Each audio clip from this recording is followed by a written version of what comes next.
man, thanks for doing this so quick, and some of these things take so long to coordinate, man. And this was painless. So I appreciate it. This is how I roll, man. Like a lot of people hit me up and next Monday and next Tuesday at this time. I really don't plan out like that because it's so Yeah, much going it's better just to do it now, right? Right in the moment. on radio a couple hours because like right now we're done with this. I'm going straight to the gym. So uh, who knows who I might run into at the gym? I might do something after that. It might, Right. things are more important. So So where are you located now? Are you in Vegas or LA? I'm in LA, Los Okay, Angeles. that's where you're from, right? That's where you grew up. So catch me up a little bit, and I kind of like knew about you and like in full force all at once. So I was trying to digest kind of your background, and where you're at today. So you're 19-0 with 19 knockouts, Right. right? What the hell's in your hands, man? What are your hands made of? I'm I'm just a big guy. I'm a street dude from the streets. Even though I come off as a real nice guy, I'm a gentleman. I got a big heart. But my background, I'm from the streets. We fight a lot out here in LA. A lot of people, a lot of places. There's a lot of guns going on in the gangs, and a lot of guns going here too, though. But we really get our name from, fighting. It's always about who can fight. So that's why I always can fight. And What part of LA are you from? South Central Los Angeles, the West Okay. Side, Crenshaw District. Crenshaw Sloan area. Can you, I know I'm sure there's plenty to get into, but can you kind of take me back to growing up in that area? Kind of, who you were growing up, your family dynamic, all that stuff? Um, I grew up off of Florence and Crenshaw, in the notorious Rolling 60s Crips neighborhood. And that's just my neighborhood. That's where I grew up at. I've never lived anywhere outside that neighborhood. And if you know anything about that, then you know what goes on around there, and that's just where I'm from. A lot of gang activity, a lot of violence, a lot of things going on. And, a lot of kids that's out there really not knowing which way to go. So you got to kind of just like assemble to what's around you. So, and that's just where I was at with it. But, like I say, I've always had a good, sharp mind. I was always learning from other people's mistakes. So I was always doing something else. Meaning I was playing football or I was always in college. I went to college, I got a degree. I was either, or then when I left that stuff alone, I was doing, the drug game. I was out of town, doing illegal things. So I wasn't just in the streets every day shooting and beating up people. I was like now, you know, even though at my age, you might think I'm past that stuff, but people my age or even older are still there doing the same things. And right now I'm able to escape it. I'm a boxer, so I was always doing something, other than the street stuff, trying to get ahead and do something in a positive way than just the nonstop violence, just you So only. what? Was it like a love for all these other things that you had going on or wanted to like aspire to that kind of would take you out of the street stuff, or I mean, is it just all together? Well, Were it was. you trying to get away from that? I was trying to get away from it. It wasn't a love for football, and because I really didn't really like football. Maybe that's why I didn't make it. I was just trying to do it because I knew if I do this, I could pay for my college, and I can escape the BS that's going on. And even when I was, hustling and doing things in the streets, I hated every day doing it. But I just knew that doing this, I would be able to get some money and get away from this lifestyle. And with the boxing, when boxing came around, which was just 5 years ago, I walked away from the street life because I figured that what I was doing, it was just I was headed two places, and I don't want to go to two places yet. So I was able to walk away on my own too. I never got robbed or never told on nobody. I wasn't forced out of it. I walked away on my own too, and I just felt that I could do the boxing thing. Is that easy to do, man? Is it easy to get out just because you make that decision? Because I mean, I don't know that much, but I know usually it's not that easy. Well, it's easy to get out if you're an actual figure, if you're an actual person who's making calls and making moves and making things happen. If you're not, you got peer pressure and, the crabs in a bucket, what they like to call. People don't want to let you leave. But my situation, I was really in the streets doing things myself. And, I had my own crews and I was the one actually doing things. So whatever I say goes. And that's where it was easy for me. The hard thing about it is I don't have any money. I had a Right. lot of money back then, so I was running things. But coming to legit life in boxing, it's like night and day. So I gotta do this stuff right It's here. it's harder to be legit, huh? It's it's more of a struggle to go that route. I was just telling somebody it's cool. Like I say, I'm stress free.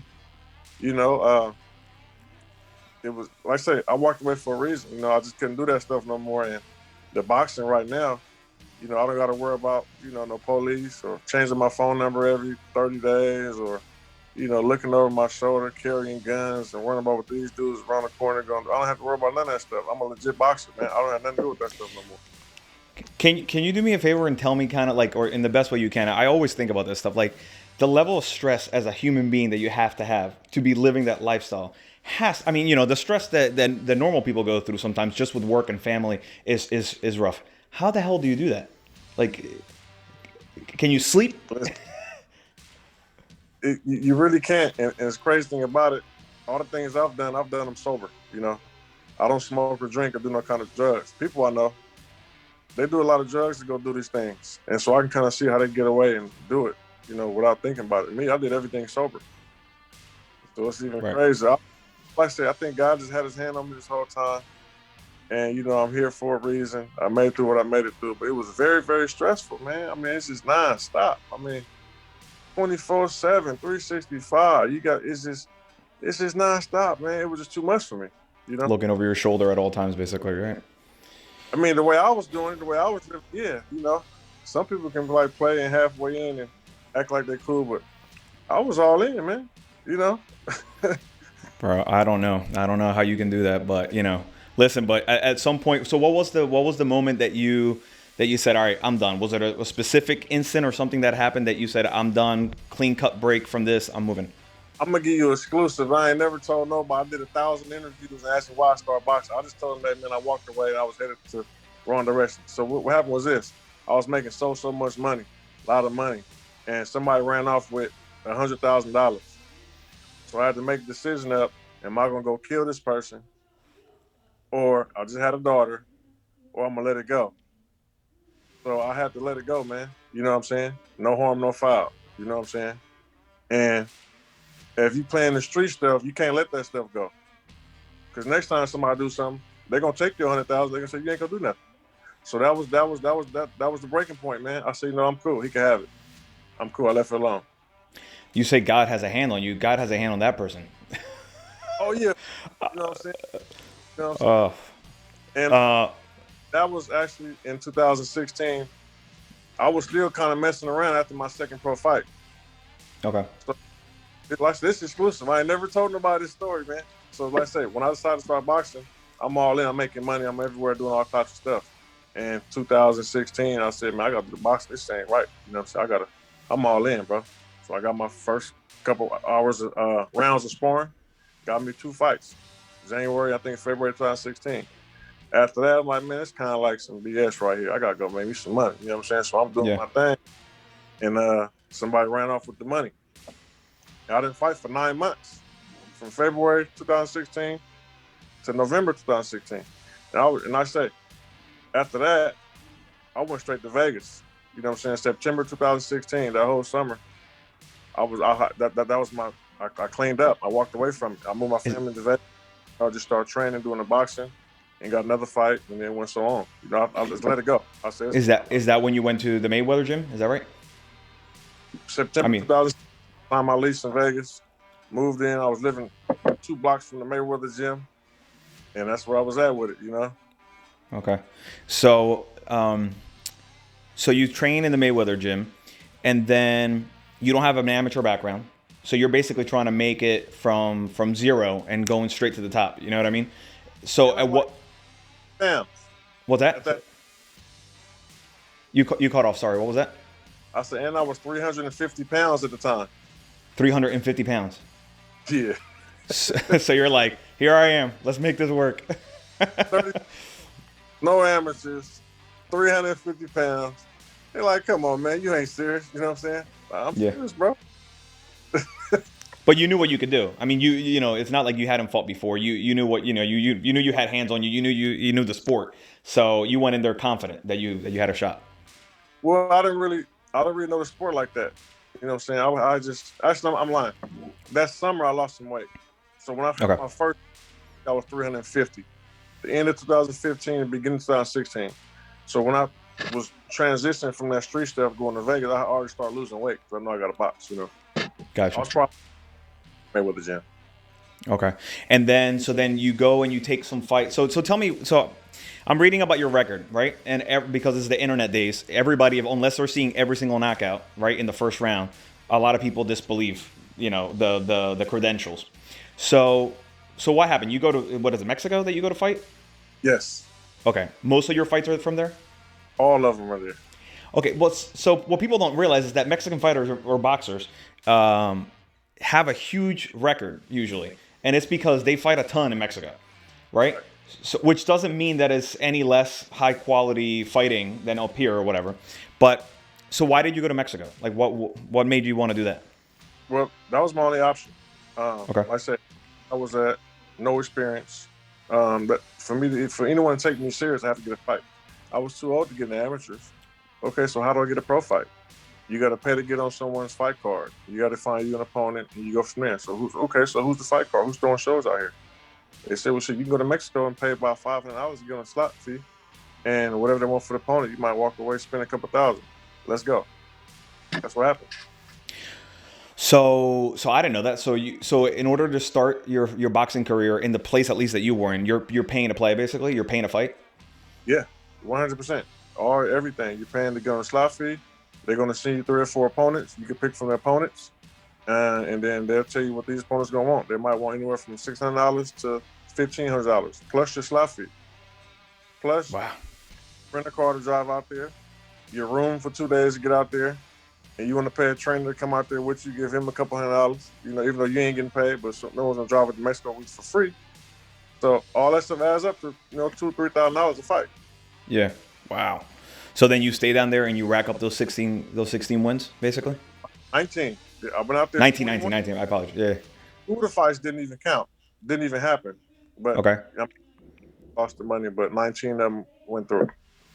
Okay. So then how do we get from there to Don King, Eddie Hearn fighting in the UK? Okay. What's the quick summary to that? After I got 12 fights, a friend of mine who knows Don King said, man, Don King in town. He want to talk to you. He want to sign you. At this point, like I say, I'm already running out of money. When I moved to Vegas, I had $100,000. Like I said, I'm not working. I'm just training, paying the bills, paying for fights. Money's all the way depleted. I'm like, yeah, come on.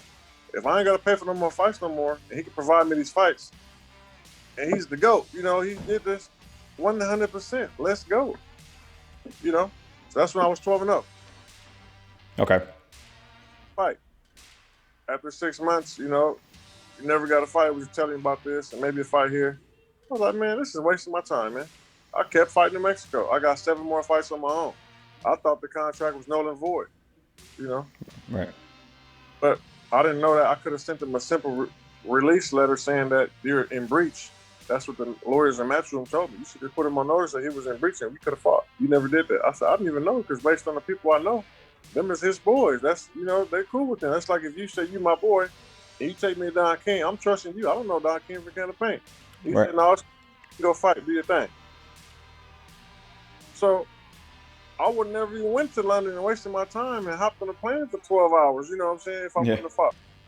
But they said it was cool and they canceled my fight. So whatever. So like I said, that happened. I met him, I didn't get a fight, and I continued to do my thing.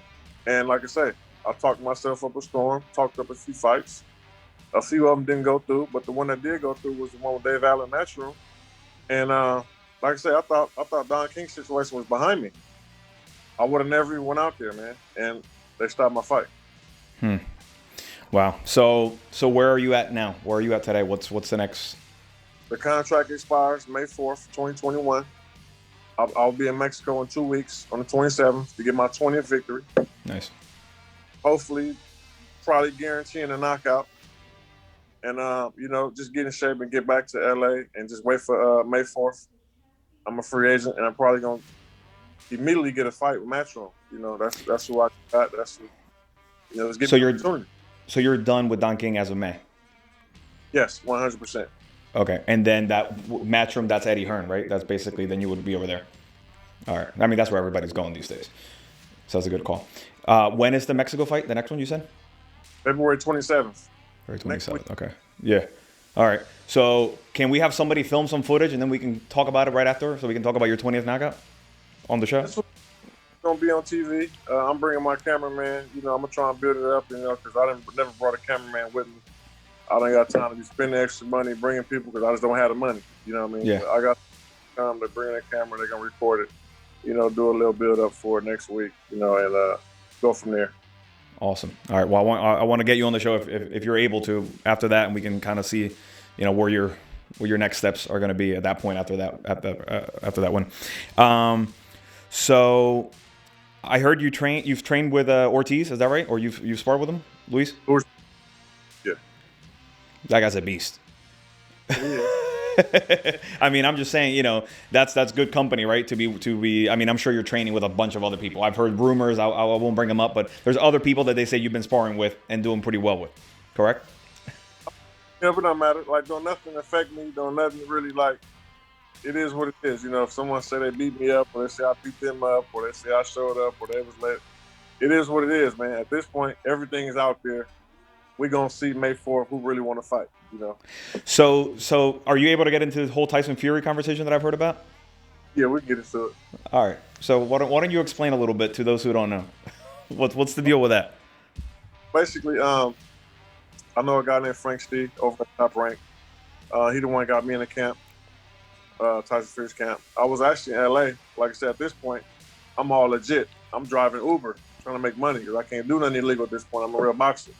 So I'm driving Uber for like months. I ain't sparred in maybe 4 or 5 months, you know. And the guy, Tyson Fury's at the Mayweather Gym. Where he's at the Mayweather Gym, said, man, where your heavyweights at? He's asking for the heavyweights. He want to spar heavyweight while he's in Vegas. I guess he's clowning or whatever he's doing, whatever. So they called me. The guy Steve from the gym calls me. Like, what's up, man? Where you at? I said, I'm in LA. What's up? Man, we got some work for you, man. We got some work for you. I said, I'll be out there tomorrow. Mind you, Frank had already told me to come out there tomorrow to spar Tyson Fury. So I said, man, I'm about to come out there tomorrow, man. I'm sparring Fury in the camp. They got me on speakerphone. Tyson's right there. They're like, who? I said, I'm about to fight Fury. Yeah, he right here, man. He said, we're a heavyweight. You are a heavyweight. So where you at? I said, man, all right, I'll be out there tomorrow. So I drive out there, you know, take off work, come out there. I got to get this work in. You know, this is the best of the best. Let me see where you at. So I go straight to the Top Ranks gym.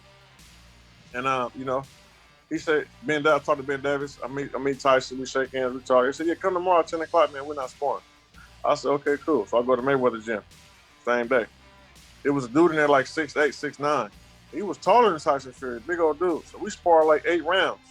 I'm like, damn, I'm in shape. You know how you don't be in the gym so long, you just be fresh. Right. And I was in shape. I'm like, I haven't even worked out in months. I've been sitting in the car. So, you know, I go spar 8 rounds. I'm about to tear Fury up tomorrow. You know what I'm saying? I'm tearing him up. I said, I'm in shape too, so I couldn't wait. So next day, they tell me 10 o'clock, I pull up to the gym. They ain't even here. I'm shooting my video. I'm like, man, they ain't showing up, man. Where y'all at? Y'all told me to come to the gym at 10 o'clock. I'm here, man. What's the deal? I'm like, oh, he pulled up. You know what I'm saying? So we get there, and we spar. It was like 6 heavyweights there. He was getting ready for the Schwartz fight.